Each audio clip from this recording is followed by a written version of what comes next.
Hello and welcome back to In the Business. In this conversation, Tony, the founder of Ginger Pickle Marketing, shares his insights into his journey in the marketing industry, his opinions on AI, and also how to build a team. This is a really useful episode and we hope you enjoy it. Tony, thank you very much for joining us today. Pleasure. Thanks for having me. Can you start by introducing yourself and telling us a bit about Ginger Pickle Marketing? Yeah, of course. So I have worked within the marketing industry for probably coming up for 12 or 13 years. And I decided to found Ginger Pickle. It was about 3.5 years ago. It was born out of working for brands and agencies, mostly agencies that didn't really fit with my values. So there's a lot of cloak and dagger within the marketing industry, especially digital, because people don't understand it. So I wanted to create an agency where you put the customers first. It's all about being educational, transparency, helping people to understand I spent this over there and then I got this out of it, even if that's bad news. So we are a team of 6, soon to be 7, based up in Norwich. We provide marketing services around brand strategy, SEO, social media management, Google Ads, email marketing, and video content creation. Okay, great. Can you tell us about your name, Ginger Pickle? Where'd that come from? Because it's quite a cool name. Yeah, it's probably the thing that I get asked the most because people are like, well, it's probably just 2 random words, but I'll give you a shortened version of the story. Effectively, it's named after our adopted cat. So when he was found, he didn't have a microchip, so they had no history on him. He had no teeth, so they weren't able to age him. He had a big wound on his neck, and they said, oh, you're in a bit of a pickle, so decided to call him Pickle. And he was Ginger. And after I'd started freelancing full-time, before I'd decided to go down the route of starting a brand and an agency, I was just trying to think of a name which was unique and something which, you know, if you called yourself Marketing Agency Norwich or SEO Norwich, for example, all your competition is going to be there. So it's pretty unique. But yeah, it's named after a cat. He's got a bit of a legacy because the name will carry on. Unfortunately, he passed away at the beginning of the year after getting cancer. And prior to that, he had glaucoma and had to have his eyes removed as well. So not only was he toothless, he ended up blind, and then the poor boy ended up getting cancer and passing away at the beginning of the year. But I used to say that I was going to grow an agency, scale it and sell it. But since him, it's one of those things where I'm like, no, I'm going to keep hold of the agency. So the name lives on. Do you think it has helped you sort of stay unique to other brands, essentially?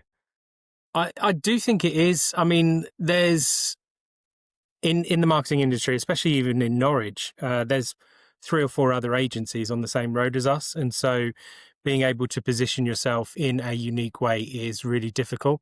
I always say to the guys here, people don't work with us because of what we do, it's how we do it.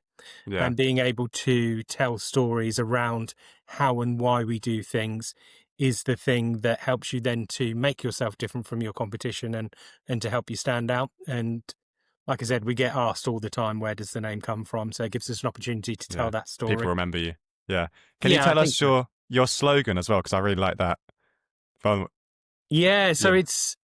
pickle is obviously got a little bit of a double meaning in that it's named after the cat, but then also you do have pickles, so gherkins. So one of the things that we like to do is have a bit of a play on words with that. So in a pickle with your marketing, helping you out of your marketing pickle, all of those things kind of work quite well with the name as well.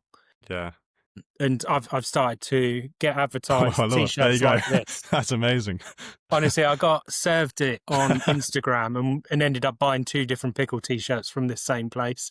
That's awesome. So yeah, I'm usually wearing branded merch or something like this. Pickles. Isn't one of them like pickles are great until you're in one? Until you're in one. Yeah. I love that. That's great. I can't claim credit for that one. That was a friend of mine who runs another agency came up with that one, and I was like, yeah, that's right. The other one that I've heard recently, I don't know if it works as much, is it ain't working without the gherkin. That's also great. So you laughed, so maybe we will roll go for it. That. So yeah, I'll take that as a seal of approval. I'd so use the marketing company if they use that. Yeah, I'm going to start incorporating it then. Am I correct by saying Helmington Halls and Gardens was your first big client? Yeah, so I have worked with Helmingham since being in full-time employment. So effectively, I was in full-time work. I had a side hustle of freelance marketing on the side and have worked with Helmingham Hall for must be about 8 or 9 years now. And it's quite nice that through their growth and through our growth that we do continue to work with each other. One of their big events being the car show, which happened recently, but also the Illuminated Garden Trail coming up at the end of the year, which is something which has grown massively from something that didn't exist to now people are like, when do the tickets go on sale? When are the tickets going on sale? Which is a really nice thing to be a part of. How did you land a client like that? A lot of it is being old, and the marketing industry. A lot of people know a lot of people, and we know a lot of different agency owners. And I think once you've been around for a while, if you're well networked and you get out into the community and you put yourself on social media, as we do, you just tend to get to know people. So a lot of our work does come from recommendations and referrals. Though starting the back end of last year, we decided to start taking our own marketing way more seriously. So we had a massive downturn, which was the first time it ever happened. And we lost about 30% of our client base in the space of 4 months without new clients coming in. And it was at that point where it was like, well, we need to start taking our own marketing seriously, start spending on it, basically practicing what we preach as a marketing agency, which has paid dividends. So I would say, yes, we still get recommendations and referrals, which is a nice sign to say that we're doing a good job because our clients are suggesting us to other people. But we also get a lot of cold leads in, and it comes from our marketing, and they see our remarketing and they see ads of me on Facebook going, you're seeing this because you've been on our website. Why didn't you speak to us about your marketing? So that's probably the two main ways that you do it. And it's just about building trust and people helping to know that you are an established business, that you can practice what you preach, your results then can speak for themselves. And I think that's, again, as part of the positioning, what helps you to stand out a bit. Yeah. When you were first starting, did you offer marketing for free just to get those clients? Like, is that a good strategy for someone who wants to build a business? You know, like doing a few sort of free clients, building up a bit of portfolio. Yeah, if I was starting again, and if I was, say, in education, so sixth form university, and I was like, I want to specialize in a particular area in marketing, then I would contact businesses and say to them, can I do this for you for free? Yes, because that adds to your portfolio. Yes, because that gives you the experience that could then help you get into an employed role if you wanted, or build the skills. And it's got the caveat that the business knows that it's not going to be to the standard of someone that is experienced or an agency.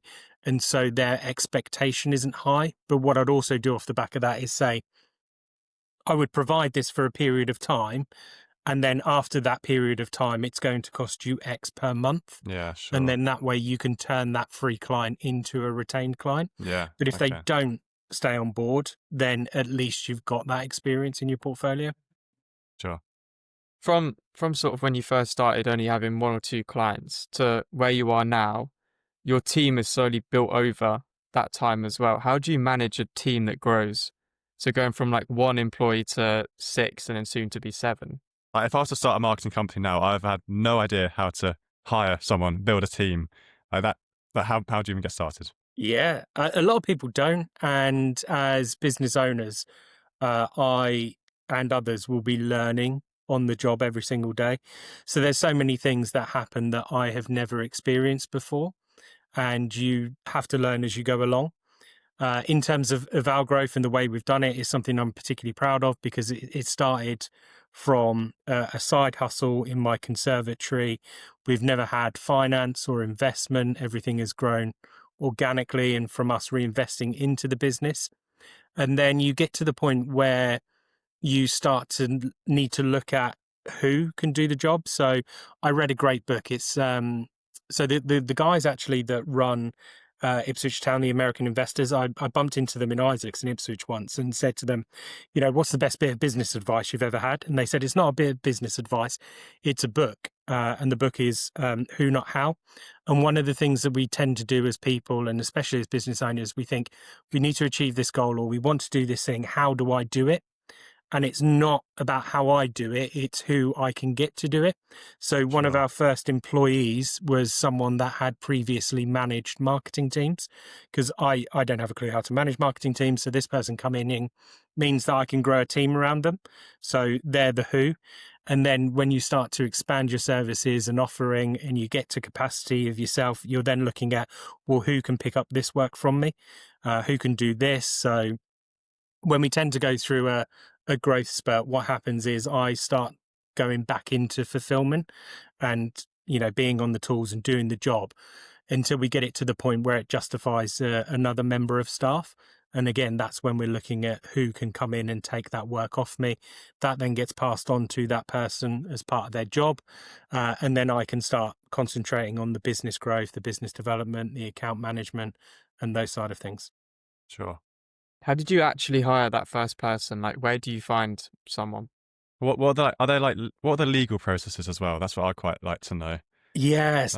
There's a lot of legal things, especially when you even go from 5 employees to 6 employees, because the things that you need in terms of insurances and policies and all of that things. I had a bit of a cheat code on the first employee because she was also my partner.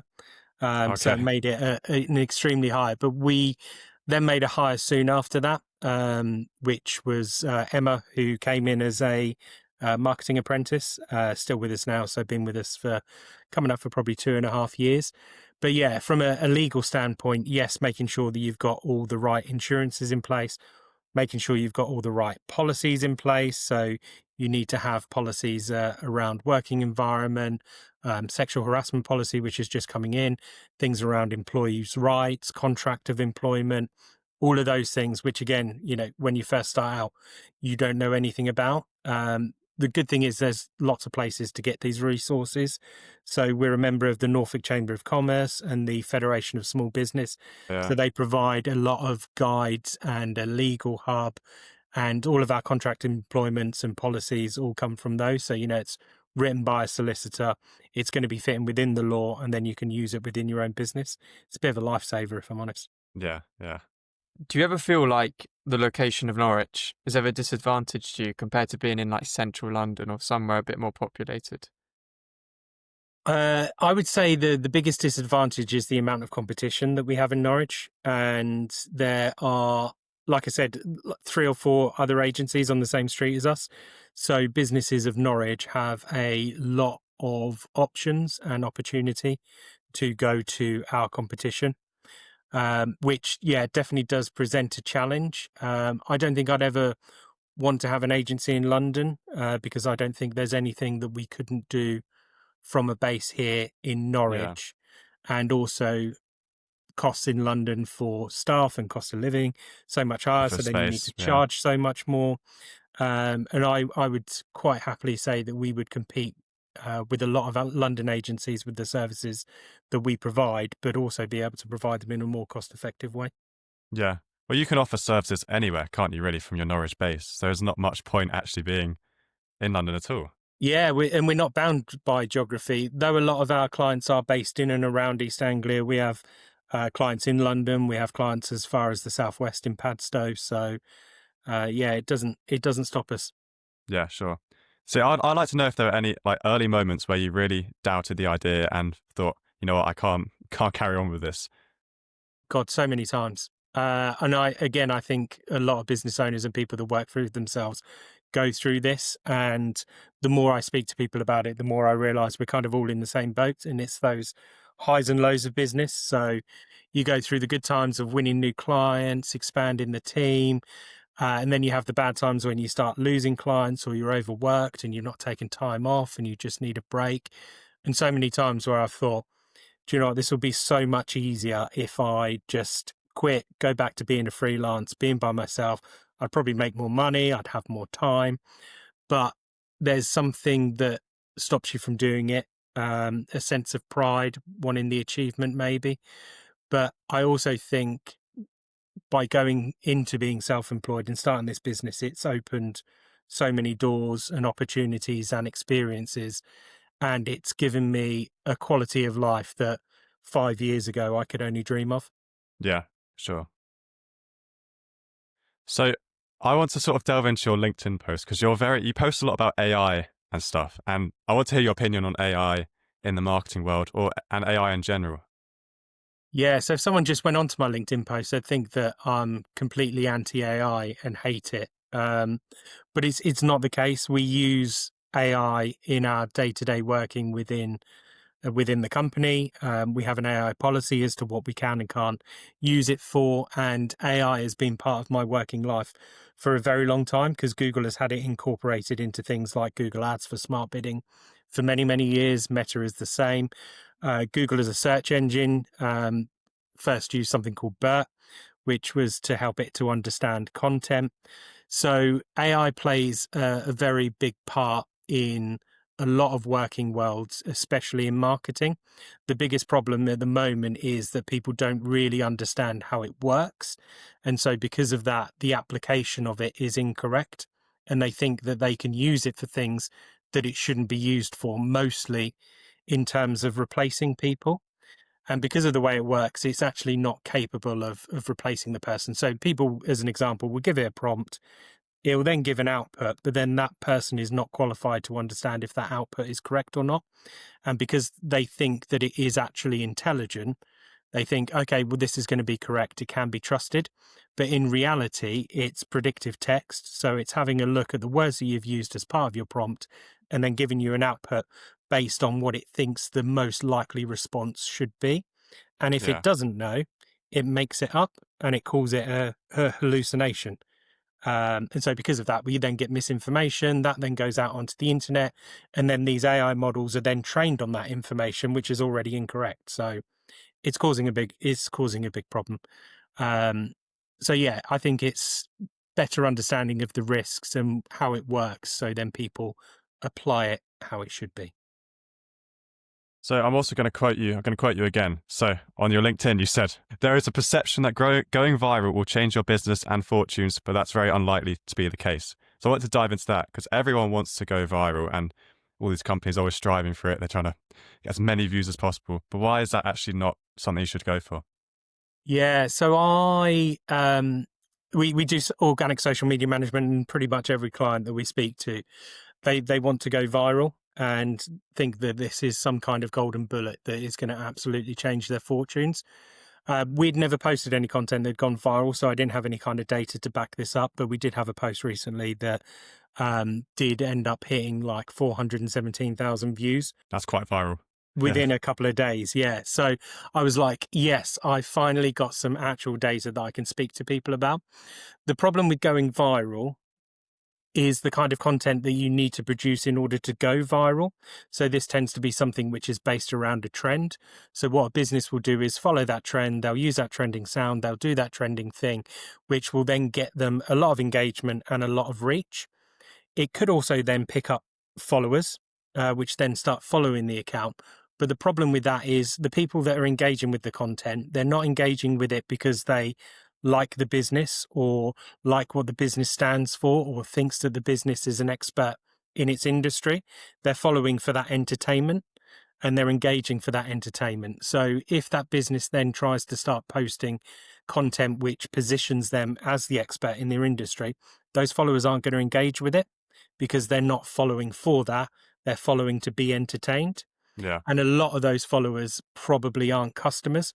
So I would much rather that we posted content which positions ourselves as the expert in the marketing industry, get a few hundred views, get a couple of followers, but we know then that those followers are following us because of what we do, not because we're jumping on the latest viral trend. Sure. And with our own experience, when that went viral, we had no new inquiries off the back of it. We noticed no increase in website traffic. Yes, we've got a load of followers, but those followers are just following us for our entertaining content as opposed to work with us. It's interesting, isn't it? I released music and I did a video. It got 900,000 views, but basically no engagement. But another video that got like 200, loads of comments, people saying, I want to hear this song. And that was actually more, even though it looked terrible, looked like it failed, it flopped, that was actually the more beneficial video. Way more valuable. It's about building a community of people that are following you for you and what you stand for, and in your case, the music that you produce. And you're much better off having a few hundred people view that each time, but be really engaged with it, than thousands that will never complete the action that you want them to at the end, i.e., listen to your music, buy your music, and eventually come and see you play. Yeah. So in 2025, you started hosting your own events. How has that sort of fed back into the company and helped you? This was born off the back of us going, well, we've lost a load of customers. What are we going to do to replenish that? We decided to put together an event talking about meta ads. So my background includes training people in digital marketing. I've done talks before. I've spoken at Brighton SEO. So I thought, oh, this is a perfect opportunity for us to be able to showcase ourselves. It was the first event that we'd put on. And oh my God, it was a lot of hard work. It was worth it because it was great for the exposure. And yes, we've picked up work and opportunities off the back of it. But I don't think that we were prepared for how much effort you need to put in to host an event Yeah. and then get Yeah. people to come along. Tell me about it. Yeah. I read an Yeah. interesting post the other day. It was like saying event advertisement is essentially the new sort of I'd be interested in your opinion. Event advertisement is the new sort of Facebook ads. Like they're finding events are more useful to advertise yourself as a company. What do you think about that? I think, Or is this just one person's opinion? So yeah, interested. I mean, I, again, based off the back of AI and things like that. I've seen some content recently from someone way more intelligent than me that's talking about the analog renaissance and people then actually going back and craving real life, in person, and communication like this, where it's real people talking to each other and engaging that way. I think that an event and a real life event where you can see the person face to face and hear from them directly, people are going to crave more and more because you're going to know, like, trust that person and the information that's coming from them.